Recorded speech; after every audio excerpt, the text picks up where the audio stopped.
할렐루야. 오늘은 9월 13일 금요일입니다. 오늘도 정시 매일 예배 함께 하신 성도님들 한 분 한 분 사랑하고 축복합니다. 다 같이 사도신경으로 우리의 신앙을 고백하며 예배의 자리로 나가겠습니다. 전능하사 천지를 만드신 하나님 아버지를 내가 믿사오며 그 외아들 우리 주 예수 그리스도를 믿사오니 이는 성령으로 잉태하사 동정녀 마리아에게 나시고 본디오 빌라도에게 고난을 받으사 십자가에 못 박혀 죽으시고 장사한 지 사흘 만에 죽은 자 가운데서 다시 살아나시며 하늘에 오르사 전능하신 하나님 우편에 앉아 계시다가 저리로서 산 자와 죽은 자를 심판하러 오시리라.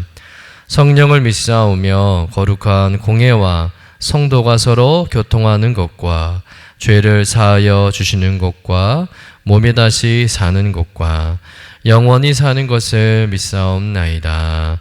아멘. 다 같이 찬송가 289장 주 예수 내 맘에 들어와 우리 함께 찬송하겠습니다.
천성에 올라가 주님을 뵈리니 그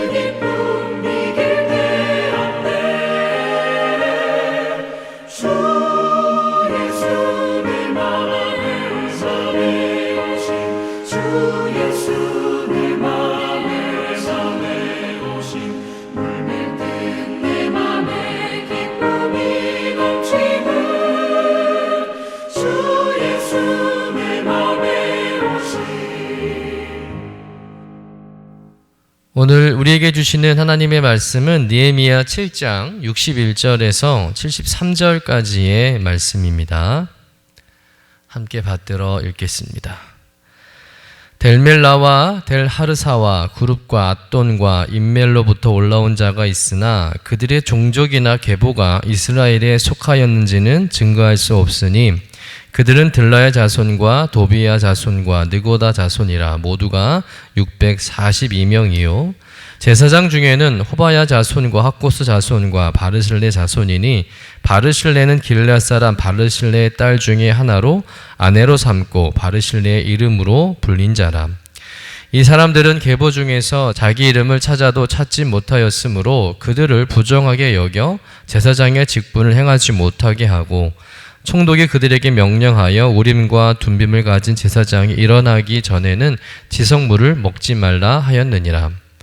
온 회중의 합계는 42,362명이요 그 외에 노비가 7,337명이요 그들에게 노래하는 남녀가 245명이 있었고 말이 736마리요 노새가 245마리요 낙타가 435마리요 나귀가 6,720마리였느니라. 어떤 족장들은 역사를 위하여 보조하였고 총독은 금천 드라크마와 대접 50과 제사장의 의복 530벌을 보물 곳간에 드렸고 또 어떤 족장들은 근 2만 드라크마와 온 2200마네를 역사 곳간에 드렸고 그 나머지 백성은 근 2만 드라크마와 온 2000마네와 제사장의 의복 67벌을 드렸느니라. 이와 같이 제사장들과 레위 사람들과 문지기들과 노래하는 자들과 백성 몇 명과 느디니 사람들과 온 이스라엘 자손이 다 자기들의 성읍에 거주하였느니라. 이는 하나님의 말씀입니다. 아멘. 드디어 예루살렘 성벽이 재건되었습니다. 모든 사람들이 놀랄 만큼 정말 빠른 시간 내에 성벽이 완공된 것이죠. 참으로 감사한 일이었습니다. 그러나 성벽 재건 이후에 뜻밖의 문제가 발생하게 됩니다. 성벽은 재건했는데 재건된 예루살렘 성 안에 살아갈 사람이 없었다는 것이죠. 느헤미야 7장 4절에 보면 그 성읍은 광대하고 그 주민은 적으며 가옥은 미처 건축하지 못하였음이니라. 성벽은 완공했고 예루살렘 성읍은 큰데 정작 그 성 안에 살아갈 사람들도 없고 집도 없었다는 겁니다. 텅 빈 예루살렘 성읍이었다는 것이죠. 여러분 애써 아파트를 지어놨는데 입주자가 없으면 얼마나 난감하겠습니까? 그러면 왜 예루살렘에 이렇게 사람들이 없었을까요? 이미 예루살렘 성은 황폐한 상태이다 보니 바벨론 포로로 끌려갔다가 다시 돌아오긴 했지만 예루살렘 성은 사람이 정착하고 살만한 곳처럼 보이지 않았다는 것입니다. 귀환한 사람들이 예루살렘에는 아무것도 없고 성벽도 다 무너지고 불안하고 하니 차라리 좀 더 안전한 곳, 좀 더 편리한 곳에 모여서 집을 짓고 살게 되었던 것이죠. 그렇다고 해서 이미 다른 곳에 정착하고 살고 있는데 강제로 예루살렘으로 이주시킬 수 없는 상황이었습니다. 그래서 하나님께서 느헤미야에게 지혜를 주셨는데 이 완성된 예루살렘 성에 거주할 사람들을 파악하기 위해서 각 지파 지도자들을 불러서 인구 조사를 하게 됩니다. 그리고 우리 민족이 어떻게 어디서 살고 있는지를 파악하자고 제안하는데 조사하는 중에 생각지도 못한 귀중한 자료를 발견하게 되었다는 것이죠. 바로 90년 전에 바벨론 포로로 끌려갔다가 1차로 예루살렘에 귀환한 사람들의 명단과 족보를 발견하게 된 것입니다. 그 족보에는 누가 조상인지 어느 지파 사람인지 또 과거에 그 가문이 무슨 일을 했는지를 상세하게 기록되어 있었다는 것이죠. 느헤미야는 이 족보를 토대로 해서 예루살렘에 거주할 사람들을 선택하고 또 독려하려고 했던 것입니다. 수룹바벨을 비롯한 12 지도자들의 이름으로부터 시작해서 자손별, 또 지역별, 제사장들별, 또 솔로몬의 신복과 자손들, 정말 읽기도 어려운 사람 한 사람을 다 기록했다는 것입니다. 우리는 알지도 못하는 이름이고 관심도 흥미도 없는 이름이지만 이렇게 한 사람 한 사람의 이름을 성경에 일일이 기록하는 것을 볼 때 한 사람의 소중함을 아신 하나님의 일하심과 성품을 알 수가 있다는 것이죠. 그런데 그 명단을 기록하던 중에 계보가 불확실한 자들도 기록되어 있다는 것을 알게 됩니다. 우리 본문 61절, 62절의 말씀을 같이 읽어보겠습니다. 델멜라와 델하르사와 구룹과 앗돈과 인멜로부터 올라온 자가 있으나 그들의 종족이나 계보가 이스라엘에 속하였는지는 증거할 수 없으니 그들은 들라의 자손과 도비야 자손과 느고다 자손이라 모두가 642명이요. 계보가 이스라엘에 속하였는지 증거할 수 없다는 말은 정말 이 사람들이 이스라엘 민족 사람들인지를 확인할 방법이 없다는 거예요. 족보에도 이름이 없고 소속을 알 수가 없는 것이죠. 그러니 그들이 이스라엘 사람이라는 것을 증명할 수 있는 객관적인 증거가 없는 겁니다. 아마도 이방인들이 포로로 귀환하는 과정에서 이스라엘 백성 사이에서 같이 귀환하여 예루살렘까지 오게 되고 같이 살게 되었던 것이죠. 그런데 느헤미야가 이런 사람들을 철저하게 구별해내는 작업을 했다는 것입니다. 철저히 신분을 확인하며 하나님의 백성들과 엄격히 구분했던 것이죠. 그리고 계보가 불확실한 사람들은 모든 특권을 박탈했습니다. 심지어 제사장임에도 불구하고 그가 속한 종족과 가문을 알 수 없으면 제사장을 할지라도 배제시키고 더 이상 직분을 수행하지 못하도록 했습니다. 왜냐하면 족보의 조상이 제사장이 아니기 때문이죠. 이스라엘 제사장은 아론 가문만 할 수가 있습니다. 그런데 아론의 가문이 아닌데도 제사장이라면 원칙에 어긋나기 때문에 그 제사장직을 박탈하고 배제시켰던 것이죠. 어떻게 보면 너무 차별하는 것이 아닌가, 배척하는 것이 아닌가, 너무 선을 긋는 것이 아닌가 생각될 수 있겠지만 그렇게 하는 이유가 있다는 것이죠. 이스라엘의 순수성을 회복하여 온전한 예배 공동체를 만들기 위함이라는 겁니다. 여러분, 느헤미야의 성벽 제거는 단순히 외적의 침입을 막는 것이 아니라 이스라엘의 영적 순수성을 회복하고 지켜내는 데 더 큰 중요한 의미가 있다는 거예요. 그런 관점에서 느헤미야 입장에서 보면 이방인을 엄격하게 구분해낼 수밖에 없었던 것이죠. 여러분, 남유다가 망하고 바벨론의 포로로 끌려간 이유가 무엇입니까? 이방 나라의 풍습과 우상들이 이스라엘 백성들 안에 들어오고 함께 섞이면서 이스라엘 백성들이 하나님을 버리고 이방 나라의 풍습과 종교를 따라갔기 때문입니다. 그런 과거의 아픔과 전철이 있었기 때문에 게다가 지금 이제 다시 이스라엘 공동체를 리빌딩하는 중요한 시점에서 이방인들이 이스라엘 백성과 함께 섞여 있게 되면 영적 순수성이 또다시 훼손될 수 있는 가능성이 있기 때문에 소속이 불분명한 이방인들을 걸러내는 작업을 할 수밖에 없었던 것이죠. 이 말씀을 통해서 우리는 그리스도인들에게 믿음의 영적 계보와 소속이 얼마나 중요한지를 깨닫게 됩니다. 다시 말해서 우리의 소속이 어디인지, 우리가 누구인지에 대해서 늘 자각하며 살아야 한다는 것이죠. 우리가 그리스도인이라고 불린다는 것은 우리가 예수님께 소속되어 있다는 것을 의미하는 줄로 믿습니다. 예수님께 소속되어 있다는 것은 단순한 의미가 아닙니다.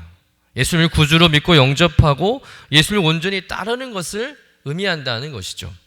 교회만 다닌다고 해서, 교회 등록했다고 해서 하나님의 자녀가 되는 것이 아니라 예수 그리스도를 구주로 믿고 영접하고 온전히 예수님을 따르는 자가 하나님의 자녀가 되는 줄로 믿습니다. 교회 수첩에 교인 등록부에 기록된 것이 중요한 것이 아니라 예수님께 속한 자녀가 되어서 하나님의 생명책에 기록되는 것이 더 중요하다는 것이죠. 영적인 구원의 계보 안에 들어있어야 참된 하나님의 자녀가 되는 줄로 믿습니다. 예수님께서도 천국 잔치를 베풀고 누구나 초대하시겠지만 그 가운데 예복을 입은 사람과 그렇지 않은 사람들을 구별해내는 그 비유의 이야기의 말씀을 전하셨습니다. 마태복음 22장 11절부터 13절 말씀을 같이 한번 읽어보겠습니다. 임금이 손님들을 보러 들어올새 거기서 예복을 입지 않는 한 사람을 보고 이르되 친구여 어찌하여 예복을 입지 않고 여기 들어왔느냐 하니 그가 아무 말도 못하거늘 임금이 사환들에게 말하되 그 손발을 묶어 밖에 어두운 데 내던지라 거기서 슬피 울며 이를 갈게 되리라 하리라. 물론 이 예복은 예수님께서 공짜로 나눠주는 것이긴 하겠지만 이것을 거절하고 자기 마음대로 자기 옷을 입고 오면 천국잔치에 참여할 수 없었다는 거예요. 여러분, 교회에 속해 있고 예배에 참석했다고 해서 다 하나님의 백성이 되는 것이 아닙니다.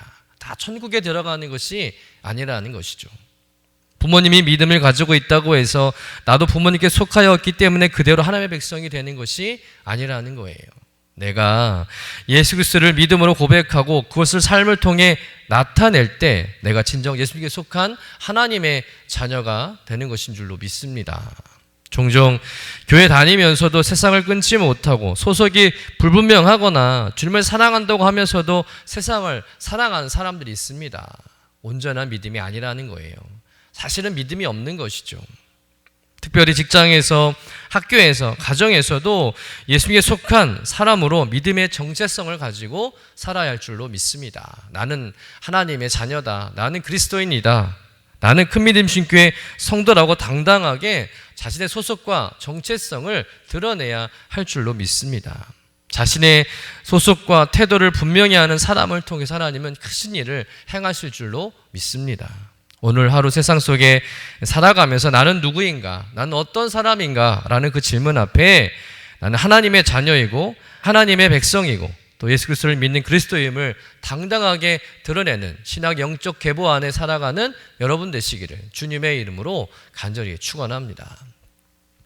또 본문에서 우리가 한 가지 더 살펴볼 것은 무명의 헌금과 헌물에 대한 말씀입니다. 우리 본문 70절부터 72절의 말씀을 같이 한번 읽어보겠습니다. 어떤 족장들은 역사를 위하여 보조하였고 총독은 금첨 드라크마와 대접 50과 제사장의 의복 530벌을 보물 곳간에 드렸고 또 어떤 족장들은 금 2만 드라크마와 은 2200만회를 역사 곳간에 드렸고 그 나머지 백성은 금 2만 드라크마와 은 2000만회와 제사장의 의복 67벌을 드렸느니라. 앞부분에 예루살렘 성에 거할 사람 또 성벽을 재건하는 일에 헌신한 사람들은 알지도 못하는 사람들의 이름을 하나하나 다 기록한 것과는 대조적으로 굉장히 많은 헌금을 했지만 모두가 다 무명으로 처리했다는 거예요. 그냥 어떤 사람으로 나옵니다. 어떤 총독, 어떤 족장, 나머지 백성이라고 기록하고 있습니다. 확실하게 누구라고 명명하지 않는다는 것이죠. 이것은 무명으로 헌신했다는 거예요. 느헤미야조차도 알지 못한다는 것이죠. 여러분, 그들이 드린 예물이 어느 정도입니까? 드려진 금만 따져보면 금 2만 드라크마는 금 170kg 정도 된다고 합니다. 그럼 오늘날 돈으로 환산하게 되면 요즘 순금 한 돈이 약 40만 원 정도 된다고 하죠. 그러면 한 돈이 3.75g이니까 금 170g을 돈으로 계산해 보면 180억 원이 넘는 정말 큰 돈이라는 거예요. 어마어마한 돈을 헌금한 거예요. 그런데 다 무명으로 처리했다는 것이죠. 성벽 재건에 정말 큰 힘이 될 수 있는 예물임에는 분명합니다. 그런데 이 엄청난 금액을 누가 했는지 얼마 했는지를 일일이 기록하지 않았다는 것이죠. 그러나 하나님은 다 아실 줄로 믿습니다. 이 말씀을 통해서 우리는 어떤 중심과 태도로 하나님께 헌물하고 헌금을 해야 하는지를 생각해 보게 됩니다. 우리가 하나님께 헌금을 드리거나 예물을 드릴 때 누군가에게 알려지고 또 아는 것이 그렇게 문제가 되지 않는다는 것이죠. 우리 교회도 보면 주보에 헌금하신 분들의 명단이 기록되어 있는데 물론 액수는 기록되어 있지는 않지만 혹 헌금을 했는데 자기 이름이 빠졌다고 해서 속상해하거나 시험에 들면 하나님이 기뻐하시는 모습은 아니라고 생각합니다. 하나님께 드렸으면 그것으로 끝인 거예요. 헌금 명단에 내 이름이 있든 없든 그건 중요하지 않다는 것이죠. 헌금은 누구에게 보이려고 하는 것이 아니지 않습니까? 물론 이름을 빠뜨리는 행정적인 실수를 하지 않는 것이 우선이겠지만 이름이 빠졌다고 해서 시험에 들 이유는 없는 것입니다. 드린 내가 알고 받으신 하나님이 아시는데 내 이름이 명단에 있든 없든 그건 중요하지 않다는 것이죠. 여러분, 하나님께서 기뻐하신 헌금은 어떤 헌금이겠습니까? 고린도 후서 9장 7절 말씀 같이 읽어보겠습니다. 각각 그 마음에 정한 대로 할 것이요 인색함으로나 억지로 하지 말지니 하나님은 즐겨내는 자를 사랑하시니라. 여러분, 제일 중요한 것은 감사함으로 기쁨으로 즐거이 내야 된다는 거예요. 내 이름이 있고 없고 그건 중요한 것이 아니라 내 마음의 중심이 더 중요하다는 것이죠. 그리고 사람이 기억해 주는 것보다 하나님이 기억해 주는 것이 더 큰 축복인 줄로 믿습니다. 하나님은 영원히 기억해 주신다는 거예요. 그래서 하나님께 드리는 헌금이라면 무명이라도 아름다운 헌금인 줄로 믿습니다. 마태복음 6장 말씀처럼 은밀한 정에 보시는 너희 아버지께서 갚으시리라. 그렇습니다. 은밀히 보시는 하나님께서 우리가 드리는 모든 헌금을 다 아시고 축복하시고 갚아 주실 줄로 믿습니다. 그 믿음으로 하나님이 기뻐하시는 아름다운 헌신과 들음의 삶을 살아가는 여러분 되시기를 주님의 이름으로 간절히 축원합니다. 기도하겠습니다. 주님, 오늘도 말씀을 통하여 은혜 주심을 감사드립니다. 계보를 알 수 없는 사람 같았던 저를 하나님 나라의 영적 계보 안에 들어가는 하나님의 백성으로 삼아주심을 감사드립니다. 하나님의 자녀로 또 그리스도인으로 또 왕같은 제사장으로 살아가도록 부르셨으니 주신 직분에 합당한 삶을 살아가도록 인도하여 주시옵소서. 예수 그리스도를 온전히 믿고 성령으로 거듭나서 하나님의 생명책에 확실하게 기록된 인생으로 살아가게 하여 주옵소서. 또한 자발적인 헌물과 헌신을 기뻐 받으시는 주님, 사람들 앞에 보이려고 하지 않게 하시고 억지로 하지 않게 하시고 오직 우리의 중심을 받으시는 하나님께 기쁨으로 자원함을 온전히 드릴 수 있는 믿음을 더하여 주시옵소서. 하나님의 나라와 공동체를 위해서 즐거이 드리는 아름다운 헌신의 삶을 살아가게 하여 주시옵소서. 감사드리며 거룩하신 예수님의 이름으로 기도드립니다. 아멘. 하늘에 계신 우리 아버지여, 이름이 거룩히 여김을 받으시오며 나라가 임하시오며 뜻이 하늘에서 이루어진 것 같이 땅에서도 이루어지이다. 오늘 우리에게 일용할 양식을 주시옵고 우리가 우리에게 죄 지은 자를 사하여 준 것 같이 우리 죄를 사하여 주시옵고 우리를 시험에 들게 하지 마시옵고 다만 악에서 구하시옵소서. 나라와 권세와 영광이 아버지께 영원히 있사옵나이다. 아멘.